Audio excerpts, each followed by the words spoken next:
계약을 체결합니다. 계약을 체결하고 이때 임대차 기간이 종료가 돼요. 근데 아주 쉽게 따집시다. 이 기간이 1년이다. 1년인데 토지 임대차를 기준으로 봅시다. 우리가 건물 임대차를 할 때 매월 임대를 내죠. 토지 임대차들은요. 보통 1년 임대료를 냅니다. 그러면 임대료를 언제 주죠? 임대료를 계약을 할 때 임대료를 지불합니다. 임대차 계약할 때 이때 임대료를 책정을 하죠. 책정하고 이때 임대료를 지급해요. 자, 그래서 어떤 토지를 1년간 임대한다 해서 이때 임대료로 자, 500만 원을 지급했단 말입니다. 그럼 500만 원을 지급했으면 500만 원 임대인한테 갔죠. 요 500만 원이 다 임대인 수입이다. 생각해 보자. 자, 임대를 수령하는 시점은 바로 계약 시점 뭐지만 만약에 요 중간에서 6개월이 딱 지났는데 이때 갑자기 지진이 나가지고 그 땅이 없어졌어요. 말도 안 되는 소리 같지만 그 땅이 갑자기 강이 돼 버렸습니다. 지진이 나가지고. 그럼 토지 임대차 임대인 잘못도 아니고 임차인 잘못도 아니죠. 근데 500만 원 1년 쓰겠다 500만 원 지급했는데 이 땅이 이때 없어졌단 말이에요. 6개월만 지나서 6월이 지나서 없어졌단 말이에요. 그러면 임대인 어떻게 해야 돼요? 야, 천우신조도 어쩔 수 없으니까 너 나가. 그럴 수 있어요? 아니죠. 자, 500만 원 중에 절반은 돌려줘야 될 거 아니에요. 결국 임대료를 500만 원을 계약 초기에 받았지만은 이 임대료가 지불 시점은 바로 임대료 수령 시점, 소위 임대료 지불 시점은 계약 초기가 될지 모르지만 자, 그 임대료가 자기께 되는 거. 임대료가 임대인한테 귀속하는 시점, 100% 귀속하는 시점은 바로 임대료가 종료되는 시점이란 말이에요. 자, 그래서 임대차 계약에서 우리를 이때를 보고 시작하는 시간이다, 시기다라고 하고, 임대료가 종료되는 시점을 보고 종기다라고 얘기해요. 그럼 임료의 지불 시기나 임료를 책정하는 시점은 보통 시기에 따지지만, 자, 임대료가 누구한테? 임대인 수익으로 귀속하는 시점은 종기란 말입니다. 그러면 우리가 임대차 계약을 할 때, 임대료를 산정할 때, 시기를 기준으로 해서 임대료를 산정해야 되느냐, 총기를 기준으로 해서 임대료를 산정해야 되느냐, 이게 문제가 되는 거죠. 시기를 기준으로 하냐, 총기를 기준으로 하냐.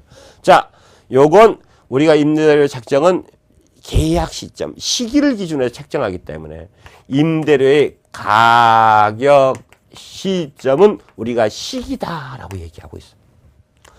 그 다음에 임료의, 자, 귀속 시점이니까 임료의 실현 시점은 바로 종기다라고 얘기하고 있단 말입니다. 무슨 말씀인지 아시겠죠? 그래서 임료의 가격 시점은 시기, 임대차 계약을 할 때, 그 다음에 임료의 귀속 시점, 실현 시점, 수익으로 되는 시점은 바로 종기, 귀속 시점이다라는 것들 이걸 알아두시고. 자, 그 다음에 임료의 산정 시기에 계속 임료하고 신규 임료와 계속 임료란 말이 있습니다.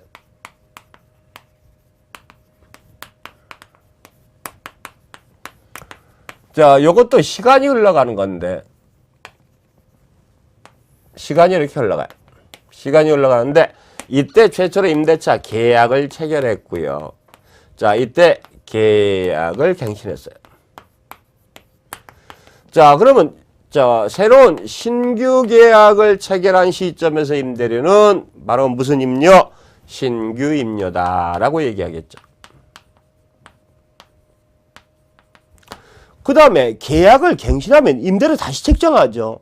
이때 임료를 보고 우리는 계속되는 임료다. 갱신 임료가 아니라 계속 임료다라고 해요. 그래서 계속 임료란 말은 뭐? 계약이 갱신됐을 때 임료를 말한다라는 것들 알아두시기 바랍니다. 그러면 우리가 우리가 사례 부동산이 있는데, 대상 부동산이 있는데, 대상 부동산에 점포가 두 개가 있어요. A 점포가 있고 B 점포가 있어요. A 점퍼는요, 신규 계약을 해, B 점퍼에서 신규 계약을 해야 되는 대상이고, B 점퍼는, 계약을 갱신할 대상이에요. 그러면 A 점퍼에 대해서는 앞으로 비어 있으니까 신규 계약을 해야 돼요. 그럼 신규 계약을 하게 되면 무슨 임료가 나와요? 신규 임료가 나오겠죠? 근데 B 점퍼는 이미 있단 말입니다. 이미 있으니까 곧 있으면 뭐 계약을 갱신해야 돼요. 그럼 무슨 임료? 계속 임료가 책정될 거란 말입니다. 그럼 우리는 감정평가를 할 때 신규 임료를 책정해야 되냐, 계속 임료를 책정해야 되냐, 이게 심각한 문제가 발생합니다. 뭐를 기준으로 해줘야 되느냐 라는 문제가 발생하죠. 자, 그러면 우리가 여기서 따질 때 신규 임료와 계속 임료 중에서 어느 쪽이 더 비쌀 거냐, 이렇게 시간이 흐르면요, 신규 임료가 있고 나서 1년이 흘러서 계속 임료를 계산할 때 물론 금액이 오르는 경우가 많습니다. 근데 그 얘기가 아니라 이 지금 대상 부동산에서 이 사례 우리가 보는 대상 부동산에서 얘기해요. A 점퍼는요, 지금 새로 계약을 해야 되니까 신규 임료로 계약해야 돼요. B 점퍼는 계속 임료로 계약을 해야 돼요. 자, 또 면적도 똑같고 위치도 똑같아요. 그러면 이때 신규 임료가 더 비싸느냐, 아니면 B 점퍼의 계속 임료가 더 비싸냐 문제죠. 어느 쪽이 더 비쌀까요?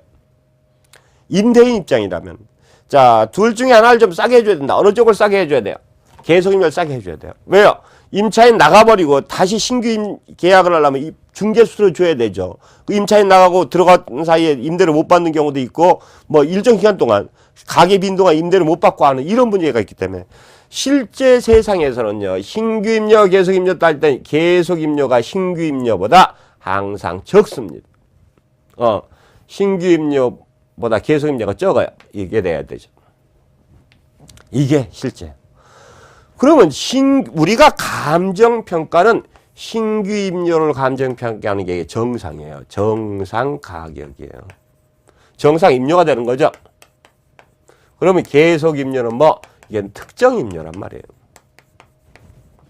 자, 이런 계속 임료를 평가하는 방법이 있다. 평가하는 방법, 여러분 책에 4가지 방법이 있죠. 그거 다 공부해야 되느냐? 물론 여러분 감정평가서 공부하시려면 하세요. 공인중개사 시험할 때 그거 다 필요 없습니다. 근데 그게 시험 문제 딱 한 번 나왔어요. 계속 임료 평가 방법이 4가지에 포함, 4가지가 있는데 그게 포함되지 않는 것은 나왔는데 그냥 이렇게 외워요. 자, 신규 임료 차액 배분법이 있다. 뭐하고 뭐? 바로 신규 임료, 계속 임료 차익을 가지고. 그 다음에 임대 사례를 비교하는 방법이 있다. 그 다음에 이율법이 있고, 그 다음에 슬라이드법이 있다. 이렇게 따지세요. 그래서 외우기도 쉽잖아요. 차임 이슬, 가만 빨리 하면 참이슬 해가지고 참이슬 4잔 마시면 특정 임료인 계속 임료 계산하는 방법이 있다라는 것까지만 아시지. 이 내용까지 억지로 공부하려고 생각하지 마시기 바랍니다.